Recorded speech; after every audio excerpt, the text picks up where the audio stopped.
ಯಾದಗಿರಿ ಜಿಲ್ಲೆಯ ಸುರಪುರ ನಗರದಲ್ಲಿನ 314 ವರ್ಷಗಳ ಐತಿಹಾಸಿಕ ವೇಣುಗೋಪಾಲ ಸ್ವಾಮಿ ದೇವಸ್ಥಾನದಲ್ಲಿ ನಿನ್ನೆ ಮೈನವೀರಳಿಸುವ ವಿಶಿಷ್ಟ ಹಾಲೋಕಳಿ ಜಾತ್ರೆಯ ಸ್ತಂಭಾರೋಹಣಕ್ಕೆ ಸುರಪುರದ ಸಂಸ್ಥಾನದ ಪ್ರತಿನಿಧಿ ಜಾಗೀದಾರ್ ಚಾಲನೆ ನೀಡಿದರು. ಈ ಸಂದರ್ಭದಲ್ಲಿ ಸುರಪುರ ಅರಸು ಮನೆತನದ ಪ್ರತಿನಿಧಿಗಳಾದ ದಿನೇಶ್ ಮಂತ್ರಿ, ಸುನಿಲ್ ಪಟ್ಟಣಶೆಟ್ಟಿ, ವೀರೇಶ್ ದೇಶ್ಮುಖ್ ಸೇರಿದಂತೆ ಮತ್ತಿತರ ಗಣ್ಯರು ಉಪಸ್ಥಿತರಿದ್ದರು. ಪುರಾತನ ಕಾಲದಿಂದಲೂ ಆಚರಣೆಯಲ್ಲಿರುವ ಸ್ತಂಭಾರೋಹಣವು 50 ಅಡಿ ಉದ್ದದ ದೇವರ ಸ್ತಂಭವೇರಿ ಬಾಳೆಹಣ್ಣು ಹರಿಯುವ ದೃಶ್ಯ ರೋಮಾಂಚನಕಾರಿಯಾಗಿತ್ತು. ಸುರಪುರ ಸೇರಿದಂತೆ ತಾಲೂಕಿನ ವಿವಿಧ ಹಳ್ಳಿಗಳಿಂದ ಸಾವಿರಾರು ಭಕ್ತರು ಆಗಮಿಸಿ ದೇವರ ದರ್ಶನ ಪಡೆದರು. ದೂರದರ್ಶನದೊಂದಿಗೆ ವೇಣುಗೋಪಾಲ ಸ್ವಾಮಿ ದೇವಸ್ಥಾನದ ಪ್ರಧಾನ ಅರ್ಚಕ ಆಂಜನೇಯ ಆಚಾರ್ಯಲು ವೇಣುಗೋಪಾಲ ಸ್ವಾಮಿ ದೇವಸ್ಥಾನವನ್ನು 16ನೇ ಶತಮಾನದಲ್ಲಿ ರಾಜಪೀತಾಂಬರಿ ನಾಯಕ ನಿರ್ಮಿಸಿದ್ದಾರೆ. ರುಕ್ಮಿಣಿ ಸತ್ಯಭಾಮ ಸಮೇತ ಕೃಷ್ಣಾವತಾರವಾಗಿ ಪ್ರತಿಷ್ಠಾಪಿಸಲಾಗಿದೆ ಎಂದರು.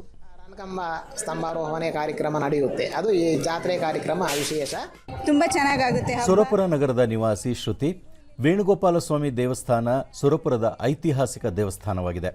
ಪ್ರತಿ ವರ್ಷ ಶ್ರಾವಣ ಮಾಸದಲ್ಲಿ ಈ ಜಾತ್ರೆ ನಡೆಯುತ್ತದೆ. ವಿವಿಧೆಡೆಯಿಂದ ಸಾವಿರಾರು ಭಕ್ತರು ಬಂದು ದೇವರ ದರ್ಶನ ಪಡೆಯುತ್ತಾರೆ ಎಂದರು.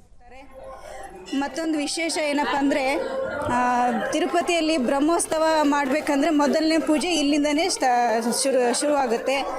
ಆವಾಗಿಂದ ಭಕ್ತರು ಇಲ್ಲಿ ಪೂಜೆ ಆದಮೇಲೆ ತಿರುಪತಿಯಲ್ಲಿ ಬ್ರಹ್ಮೋತ್ಸವ ಸ್ಥಾಪನೆ ಆಗುತ್ತೆ. ಶ್ರೀಕೃಷ್ಣನ ಒಂದು ಸುರಪುರ ನಗರದ ನಿವಾಸಿ ರಮೇಶ್ ಕುಲಕರ್ಣಿ, ಸುರಪುರ ಸಂಸ್ಥಾನದ ಐತಿಹಾಸಿಕ ಹಾಲೋಕಳಿ ಜಾತ್ರೆ ಪ್ರತಿ ವರ್ಷ ವಿಜೃಂಭಣೆಯಿಂದ ನಡೆಯುತ್ತದೆ. ಜಾತ್ರೆಯಲ್ಲಿ ಸ್ತಂಭಾರೋಹಣವೇ ವಿಶೇಷವಾಗಿದೆ ಎಂದರು. ನಮ್ಮ ಆರಾಧ್ಯ ದೈವವಾಗಿರ್ತಕ್ಕಂಥ ಶ್ರೀ ವೇಣುಗೋಪಾಲ ಸ್ವಾಮಿಯನ್ನು ಕಾಯಿ ಕರ್ಪೂರ ನೈವೇದ್ಯವನ್ನು ಸಮರ್ಪಿಸಿ ಈ ಜಾತ್ರೆಯನ್ನು ಸಂಪನ್ನ. ನಾನು ಸುಮಾರು 30 ವರ್ಷದಿಂದ ಈ ಜಾತ್ರೆ ನೋಡ್ತಾ ಇದ್ದೀನಿ. ಪ್ರತಿ ವರ್ಷವೂ ಬದಲಾವಣೆ ಕಂಡು ಬರ್ತಾ ಇದೆ.